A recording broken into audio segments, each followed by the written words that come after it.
I think people are still sleeping on the Bucks. I think it's the name game all over again.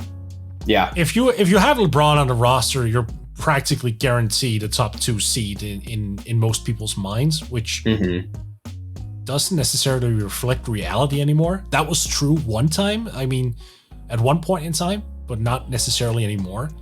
Like, I would say the king of the league right now is Giannis, unquestionably.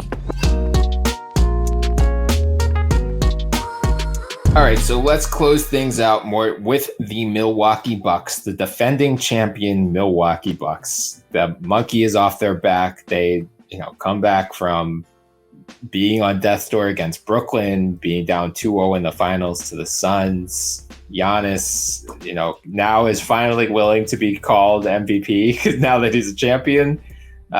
So, coming off of that high, what do they need to focus on in the regular season?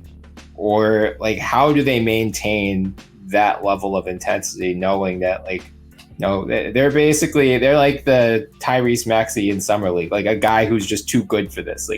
We know we're going to be in the top 6. We know we are heading into the season as one of the championship favorites. How do we maintain our focus and intensity on the regular season, knowing that the only thing we really care about starts in April? By not being intense all the time.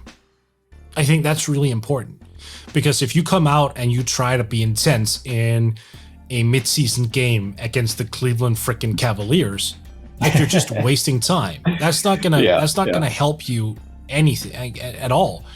Just make sure that in those type of games, when you get out ahead by 15 points in the first quarter, that's when you kind of scale back the starters' minutes. You go, okay, so Giannis has played 10 or 9 minutes. Let's make sure that he only plays another 10 for the rest of the game, for example. So load management is one, but you also just have to make sure that you have fun. Steve Kerr, I think, said it so well when he was after the three-peat in Chicago that ended in 98.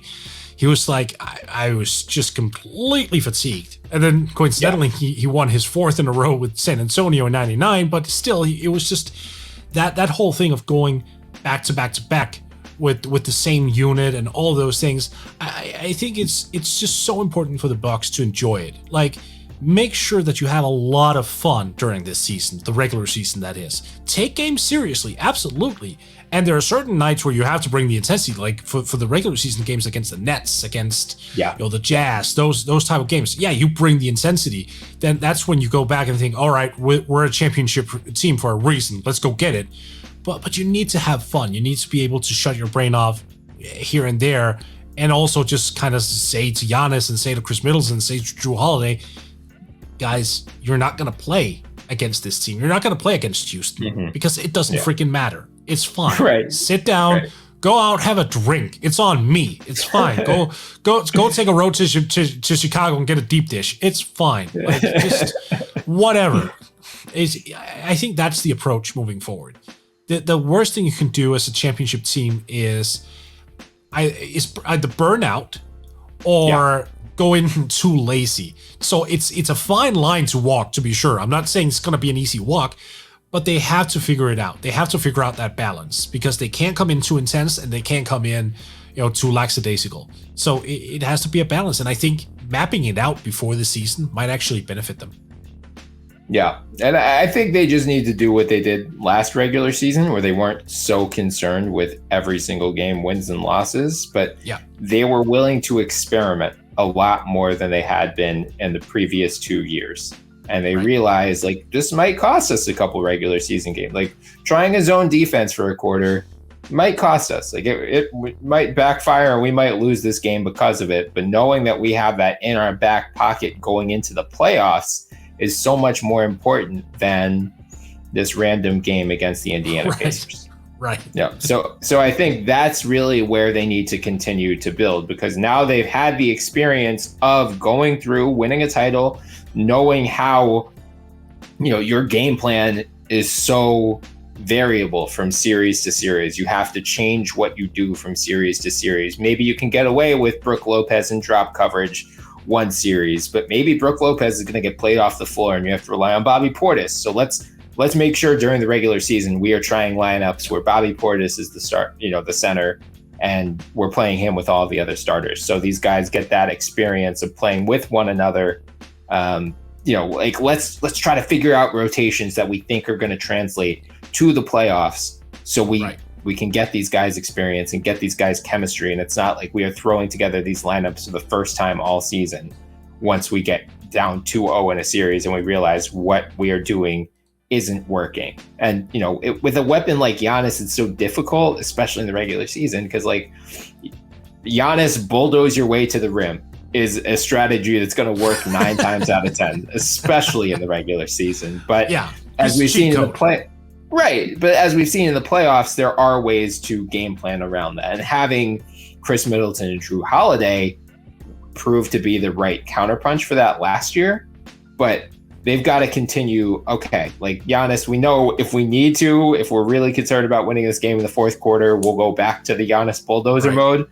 But for these first 3 quarters, let's try to diversify what we're doing offensively to, again, figure out things that we think could work down the road in the playoffs. Yeah. And the other thing I'd say is, like, yeah, sure, the main key pieces are back. Giannis is back, Middleton's back, Holiday's back, Brook Lopez is back, Bobby Portis is back. But they are integrating a lot of new complementary guys. I mean, Dante DiVincenzo was there for the regular season, but he got hurt and missed the entire playoff run effectively. Pat Connaughton's back too. Grayson Allen is new. George Hill is back, but he wasn't with them last year. Rodney Hood is new. So they do have to work to integrate some of these new bench guys. And as we saw with Connaughton and Portis in particular, you need those guys to win a championship. It can't all be on your main starters. So again, I think, adjusting strategies and being flexible throughout the regular season is going to be really important for them. And then just figuring out lineup combinations. I think that needs to be the main priority. But as you said, they need to have fun with it too, because they saw how intense things get, especially as you get deeper and deeper into the playoffs. They know what that feeling is like, and they'll be ready for it. But it's hard to get worked up for a January game against the Orlando Magic. So just, as you said, have fun. Enjoy the ring while you can, because the odds aren't super great that you're going to win again. That's just not a reflection of Milwaukee. It's just it's a whole new season. Like it's hard to repeat as champion. So it's hard to win a ring. It's even harder to protect it. Yes, absolutely. Yeah. So cherish it while you can. I think for Giannis in particular, I want to see him back to what he did 2 years ago, where he was averaging just 30 minutes per game. I think. So I think honestly, it would behoove Milwaukee to have this idea that, okay, we have something called the NBA All-Star Weekend schedule or rotation, and then we have a plan for post All-Star, where they basically say, none of their starters or the major name starters like Drew, Giannis, Middleton averages more than 28 minutes over the first 50 games of the season. Then post All-Star, that's when we begin to ramp things up a little bit. Like that's when you come into the 30 minutes, 32 minutes per game. So the legs are used to more minutes when you enter the playoffs, because it can't be too big of a jump going from 27, 28 minutes per game and then going into the playoffs and averaging 35. So you do need that ramp up period. But you can still make that if you schedule it for February. I mean, then you would still have the rest of February, you would have March, you would have bits of April as well. And then boom, you're in it, and your conditioning won't be way too off. And you might even have saved some of those guys another year on their overall NBA career because you saved them. Like that matters. I think Bobby Portis, who averaged 20 minutes last year, should probably be looking at 28 minutes per game. Like Rodney Hood should get more minutes. Like Dante DiVincenzo should average like 32 because he missed all of last year's playoffs, and you want to get him into the thick of things. Like get the role players a lot of burn this year, so they actually feel like full-time starters more or less, because that is going to up both their what do you call it, like their confidence level, but also just their familiarity with playing extended minutes if you have to, which could be a godsend in the playoffs. Yeah, absolutely. All right. So as I mentioned, they did mostly running back the same core, but they did add some new complementary guys in Allen, Hill, and Hood in particular. Of those three, which do you think has the biggest impact this year? That's a really good question. It really depends on the structure of the rotation, right? Yeah. Rodney Hood, I think, is the best bet. But I could also be wrong because he's been so inconsistent over the past couple of years, so I don't really know. Yeah. George Hill is him. right, and then George Hill is like 78,000 years old, so that like this could be the year that he drops down. Grayson Allen is kind of like the perfect fit in terms of like age and skill set, that it might be him. Yeah. Which sounds weird. I don't know. I mean, it could be all three, but Grayson is a candidate for sure. Yeah, I was going to say Grayson. I think it's absolutely him. I mean, he shot, let me see, 40.4% in 2019-20 from three, 39.1% from three last year with Memphis on a career high 5.5 attempts per game. And they need someone in that PJ Tucker role of just being like an annoying antagonist. That's true. Grayson Allen is very much going to be that player. He's very Duke. Yes. Yeah.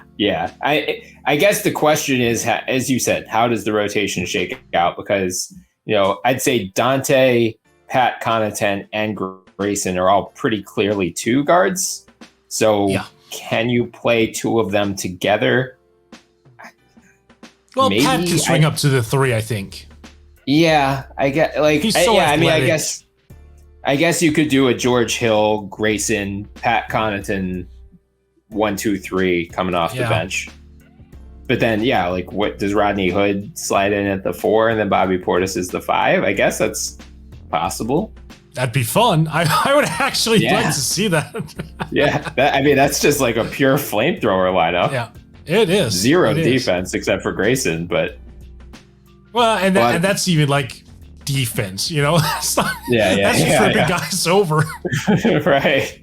Yeah, I mean, like George Hill's okay, but I mean, I think Grayson has probably the highest upside of the three. I guess Rodney Hood has the highest upside, but at this point, you just don't know what you're going to get out of him. So I think if you're balancing like upside, like ceiling / upside versus realistic expectations, I think Grayson probably has the biggest impact of the three. But I mean, George Hill, was not great during his time with the Sixers and didn't play a whole lot in OKC last year. As you said, he is getting up there in age. He will turn 36 during the playoffs next year.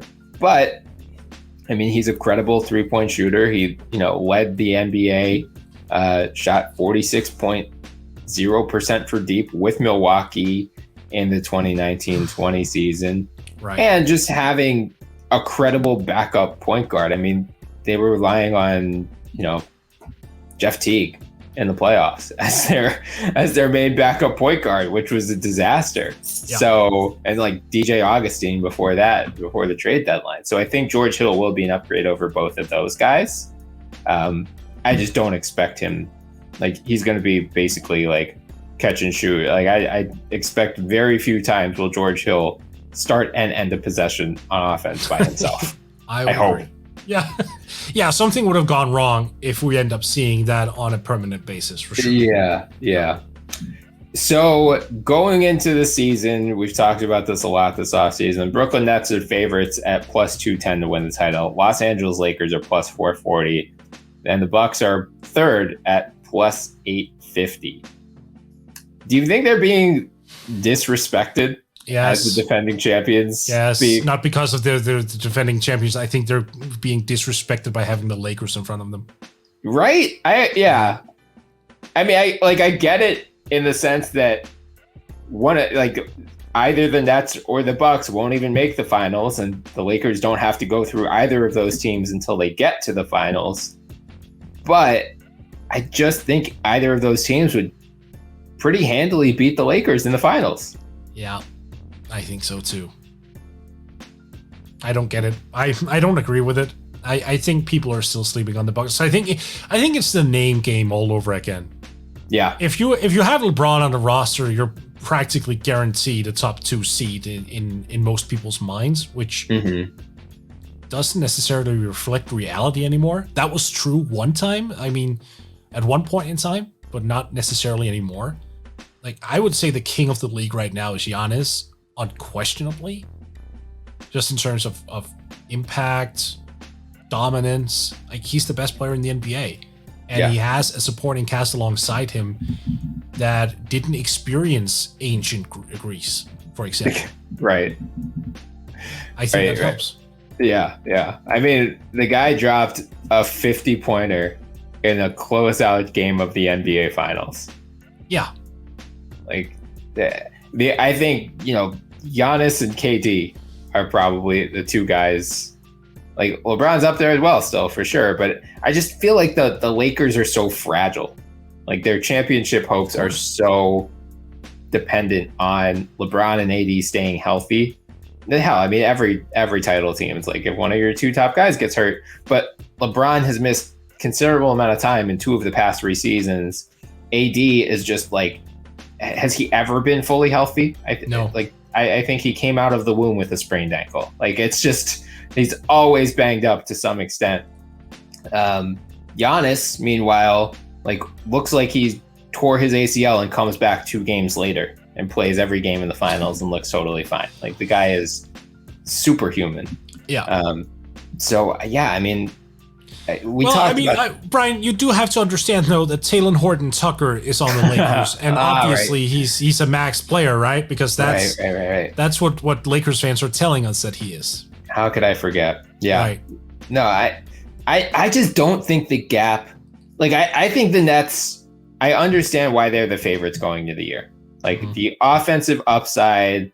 And I mean, hell, they almost beat a relatively full strength Bucks team minus Dante DiVincenzo with inches from it. Inches. Yeah. And with, Kyrie missing part of that series, Harden missing part of that series and being hobbled when he came back, not looking like James Harden. So, like, Kevin Durant might just be that good. And with those 2 guys next to him, plus their supporting cast, like, I have no beef calling the Brooklyn Nets the title favorites going into the year.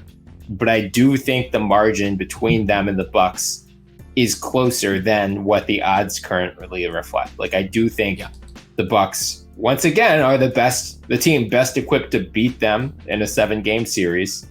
And I don't think it would take necessarily, all of that injury misfortune, because now I think this title is going to, especially for Giannis, but even Chris and Drew, it's going to give them more confidence moving forward, knowing that they've done it before. Like, they're not going to have the pressure of, we're the Bucks, we're just going to crumble in these high intensity moments in the playoffs. Now they're going to be like, MF, we're NBA champions. Like, we're not scared of you, James Harden and Kevin Durant. Like, we've proved that we can beat you, and we're going to go in confident that we can do it again.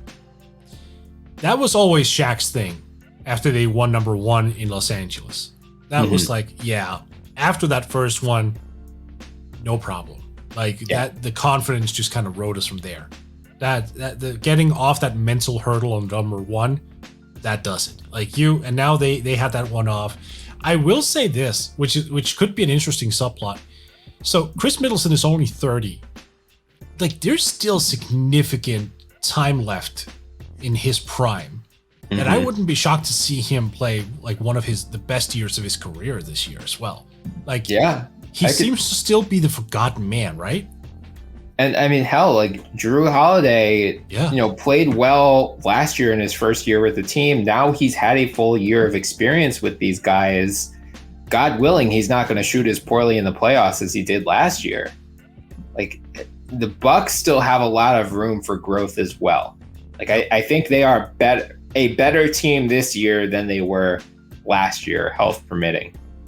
So I'm super excited to see this team, not from a Sixers perspective, because they will absolutely annihilate the Sixers if they run into them in the playoffs, but from a just overall NBA fan perspective, like I really do hope we get Bucks Nets in the Eastern Conference Finals, because it feels like we will be robbed of a potential all-time great series. Like this is one where these two teams are so far ahead of everyone else in the East that the only thing I could see preventing that is a major injury on one of these teams. I had forgotten just how poorly Drew Holiday shot it last playoffs. Oh my! Like I remember it was bad. Then I'm looking at the series breakdown right now. So in round 2 against Brooklyn, he was hitting only 36% from the field and 26% from outside. Yeah. You're right. That alone, if that turns into 46 instead of 36, like that's a lot better. That's a significant offensive injection in a series where you'll need offensive production from Milwaukee's point of view if you're going to beat Brooklyn. Right. And then hell, even in the finals, 36% again and 31 from 3. I remember he shot it poorly. I flat out forgot how poorly it was. He was barely above 40% for the entire playoffs.